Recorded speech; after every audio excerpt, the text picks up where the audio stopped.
Hi everyone, acne और acne scars एक बहुत ही कॉमन प्रॉब्लम है और ये बहुत लोगों को परेशान कर रही है। और रोज मैं ऐसे बहुत सारे लोगों से मिलती हूँ जिनको या तो पिंपल्स बहुत ज़्यादा हैं, पिंपल के रेड मार्क्स हैं, ब्राउन मार्क्स हैं, ओपन पोर्स हैं, ब्लैक हेड व्हाइट हेड हैं, या फिर इतने ज़्यादा गहरे स्कार्स हैं, अलग अलग तरह के स्कार्स हैं और वो सब कुछ ट्राई कर चुके हैं लेकिन कुछ भी काम नहीं कर रहा। तो आज की वीडियो आपके लिए है अगर आपको ऐसी कुछ भी प्रॉब्लम है। तो आज की वीडियो में मैं आपको बताने वाली हूँ अलग अलग तरह के मार्क्स और स्कार्स और उनकी डायग्नोसिस और क्या क्रीम्स हैं जो आप ट्राई कर सकते हैं जिन्हें लगाने से आपके वो मार्क्स और स्कार्स लाइट होंगे। तो चलिए शुरू करते हैं वीडियो। सबसे पहले बात करेंगे कि पिंपल होते क्यों हैं और पिंपल जब इतने ज़्यादा हो रहे हैं तो मार्क्स इतने लंबे रह जाते हैं। पिंपल जाने के बाद भी ऐसा लगता है जैसे कि पीछा ही नहीं छोड़ रहे, क्योंकि मार्क्स इतने लंबे रह जाते हैं। क्यों हो रहे हैं इतने मार्क्स और स्कार्स आपको? या तो आपने सही टाइम पे एंटीबायोटिक नहीं खाई, या फिर आपको नोडुलोसिस्टिक एक्ने था, तो गांठों वाला एक्ने था, तो जाहिर है जब तक वो जाएगा तब तक बहुत ज़्यादा स्कार्स रह जाएंगे। या फिर आपने पिंपल को पॉप किया, उससे स्कारिंग हो गई, या फिर आपने पॉप किया तो उससे रेड मार्क्स या ब्राउन मार्क्स रह गए। काफ़ी बार आपके कॉम्प्लेक्शन पर भी डिपेंड करता है कि आपको कितने मार्क्स रहेंगे। काफ़ी लोगों को टेंडेंसी होती है कि वो उसको नहीं छेड़ रहे, तभी भी पिंपल्स बहुत ज़्यादा रेड या ब्राउन मार्क्स छोड़ के जाएंगे। तो अगर आप ऐसे किसी भी कैटेगरी में हैं तो आज की वीडियो से आपको बहुत फ़ायदा मिलने वाला है। तो चलिए शुरू करते हैं वीडियो। तो वीडियो शुरू करने से पहले एक बार बता दूं कि ऐसी बहुत सारी और भी वीडियोस मैंने बनाई हैं जिनमें आपके बहुत सारे व्यूज़ और कमेंट्स आए हैं और वो बहुत अच्छी वीडियोज़ हैं। उनमें भी मैंने बहुत अच्छी प्रोडक्ट रिकमेंडेशंस करी हैं, तो वो वीडियोज़ भी हम डिस्क्रिप्शन बॉक्स में शेयर करेंगे ताकि आप वो भी देख के उनका भी फ़ायदा उठा सकें। तो अब बात करते हैं पिंपल के रेड और ब्राउन मार्क्स की। देखिए, रेड मार्क्स अगर रह रहे हैं तो सबसे ज़्यादा पॉपुलर मॉलिक्यूल जो मुझे बहुत पसंद है वो है एजिलिक एसिड। एजिलिक एसिड 10%, 15%, 20% में आता है। आजकल एजिलिक एसिड सेंट्रला एशियाटिका के साथ भी आने लग गया है कि जिससे आपको ये फ़ायदा रहेगा कि रेडनेस भी कम होगी और स्कारिंग के चांसेस भी मिनिमाइज होंगे। तो ऐसी बहुत सारी फॉर्मुलेशंस आ रही हैं आजकल। एजिलिक एसिड नाइसिनामाइड के साथ भी आ रहा है, तो आपके पोर्स भी अनक्लॉग होंगे, बैरियर रिपेयर भी होगा, ओपन पोर्स क्लोज होंगे, स्किन में सेंसिटिविटी है तो वो कम होगी। ये सारे प्रोडक्ट्स के जो मेरी पॉपुलर रिकमेंडेशंस हैं जो मैं चाहती हूँ कि हमारे व्यूअर्स ट्राई करें, वो आपको स्क्रीन पे दिख जाएंगे ताकि आप उन्हें ट्राई कर सकते हैं और बेनिफिट उठा सकते हैं। तो देखिए, ये सारी चीज़ें ज़रूर काम करती हैं और मैंने अपनी पिछली वीडियो में भी इनके बारे में बताया है, लेकिन मैं आपको ये भी बताऊंगी कि अगर आप ये सारी क्रीम्स ट्राई कर चुके हैं और आपको बेनिफिट नहीं मिल रहा तो फिर आप क्या ट्रीटमेंट्स हैं जो डर्मेटोलॉजी क्लिनिक में करवा सकते हैं।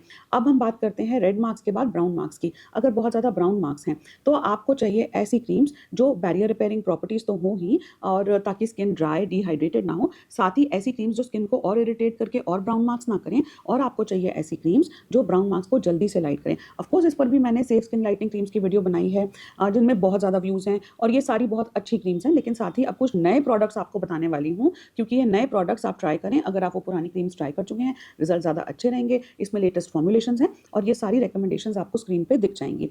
अब रेड और ब्राउन मार्क्स के अलावा अगर ब्राउन मार्क्स बहुत ज़्यादा आपको बॉदर कर रहे हैं, ये सारी क्रीम्स लगा चुके हैं, जल्दी रिजल्ट चाहिए, तो आप कुछ पील्स करा सकते हैं। जैसे power expo, bio expo peels हम लोग बहुत करते हैं अपनी क्लिनिक में और इनके रिजल्ट बहुत फास्ट हैं। और क्रीम से जहाँ 6 महीने लगा के वो ब्राउन मार्क्स जाएंगे, वहीं पर ये पावर एक्सपो पील्स करा के आप बहुत जल्दी 1-1.5 महीने में ही अपने ब्राउन मार्क्स से पूरी तरह छुटकारा पा सकते हैं।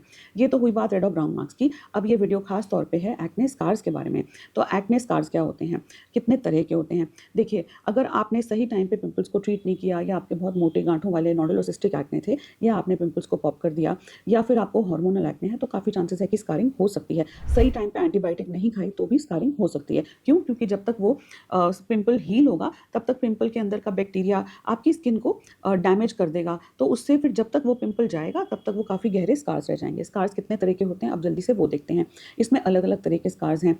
अगर आपके स्कार्स ऐसे हैं जो डिप्रेस्ड हैं, तो डिप्रेस स्कार में एट्रोफिक स्कार्स भी कहते हैं इसको। इनमें क्या क्या तरह के स्कार्स हैं? इसमें एक आइस पिक स्कार्स होते हैं। Ice pick scars V shaped होते हैं, ये थोड़े पॉइंटेड स्कार्स होते हैं। इसके अलावा इसमें रोलिंग स्कार्स और बॉक्स स्कार्स होते हैं। तो बॉक्स स्कार्स क्या होते हैं? ये थोड़ा सा इसका वाइड बेस होगा, और रोलिंग स्कार्स जो आपके स्किन के सर्फेस को इरेगुलर बनाते हैं। तीनों अलग अलग तरह के स्कार्स हैं, और ये बनने से पहले जब पिंपल आया तभी अगर पिंपल की क्रीम लगा ली और स्कार्स की क्रीम साथ ही में शुरू कर दी, तो आप काफ़ी हद तक अपने स्कार्स के चांसेस को मिनिमाइज कर सकते हैं। देखिए, सबसे पहले बात करेंगे क्रीम्स की। डिटेल वीडियो मैं बना चुकी हूँ ऑलरेडी, आपको ट्राई करनी है। अगर एक्ने स्कार्स नए हैं, हीलिंग फेज में हैं, तो आपको, या आपको अभी स्कार्स हैं नहीं लेकिन आपको लग रहा है कि आपको स्कार्स होने वाले हैं, आपको स्कारिंग के चांसेस हैं, आपको पहले भी स्कार्स हुए हैं, तो क्या क्रीम्स हैं जो आप ट्राई कर सकते हैं? तो इसमें अलग अलग तरह की क्रीम्स होती हैं। आप ट्राई कर सकते हैं क्रीम्स जिनमें एलियम सिपा, सेंटिला एशियाटिका, जिनमें सिलिकॉन है, वो क्रीम्स जिनमें जो हील करेंगी आपके स्किन के बैरियर को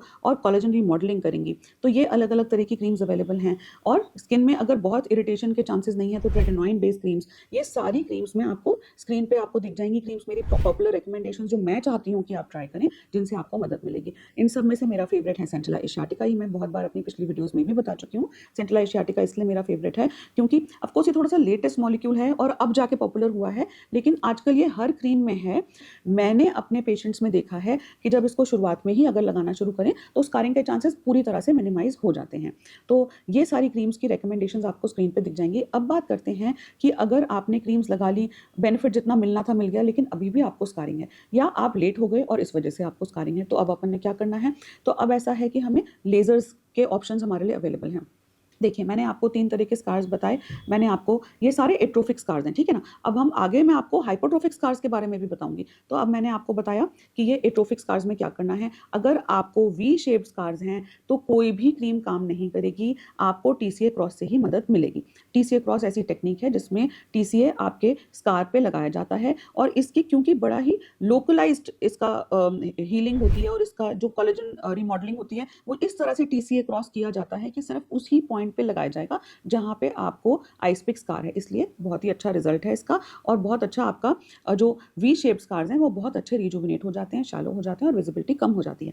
बात करते हैं अब बॉक्स स्कार की या फिर आपके रोलिंग स्कार्स हों, ऐसे में आप क्या लेजर्स करवा सकते हैं? बहुत सारी टेक्नोलॉजीज अवेलेबल हैं। ऑफकोर्स शुरुआत में अगर बहुत ज़्यादा डीप स्कार्स नहीं है, स्किन हीलिंग फेज में है, तो डर्मा पेन करवा सकते हैं। डर्मा रोलर अब मैं नहीं रेकमेंड करती हूँ क्योंकि डर्मा रोलर अब मेरी नज़र में बहुत माइल्ड है और जब उससे सुपीरियर चीज़ें अवेलेबल हैं तो क्यों ही हम डर्मा रोलर करके टाइम वेस्ट करें। तो डर्मा पेन अच्छा रहेगा।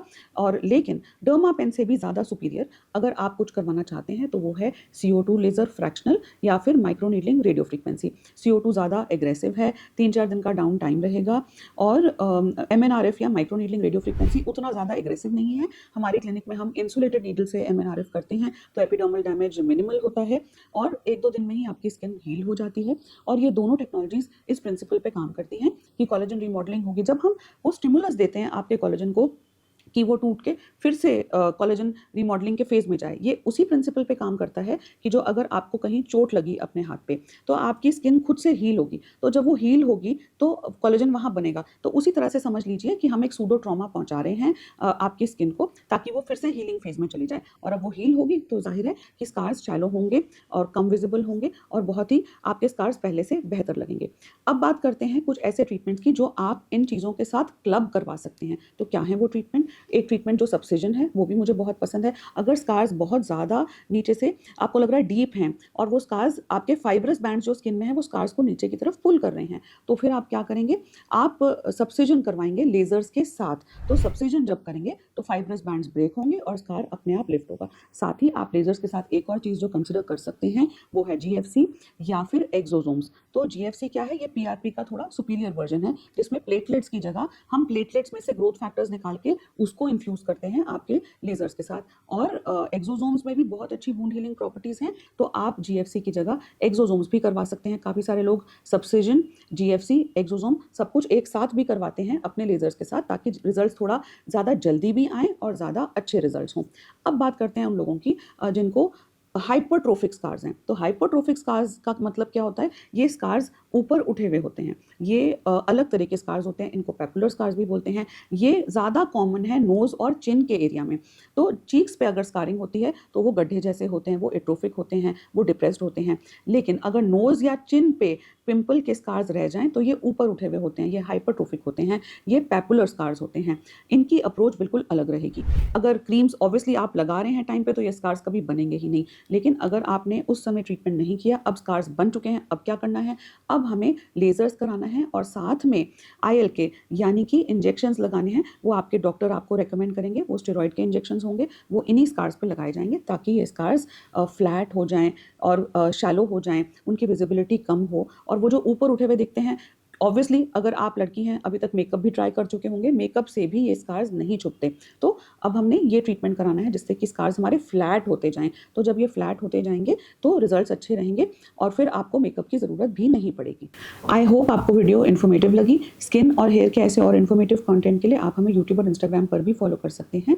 हमारा यूट्यूब और इंस्टाग्राम हैंडल है दादू मेडिकल सेंटर और डीएमसी ट्राइकोलॉजी। अगर आपके कोई क्वेश्चंस हैं तो कमेंट सेक्शन में कमेंट करके बताइए। मैं कोशिश करूंगी कि पर्सनली आपके क्वेश्चंस को आंसर करूं और आप हमें कंसल्ट भी कर सकते हैं ताकि आपकी सही डायग्नोसिस बने और आपको सही टाइम पे सही ट्रीटमेंट मिले।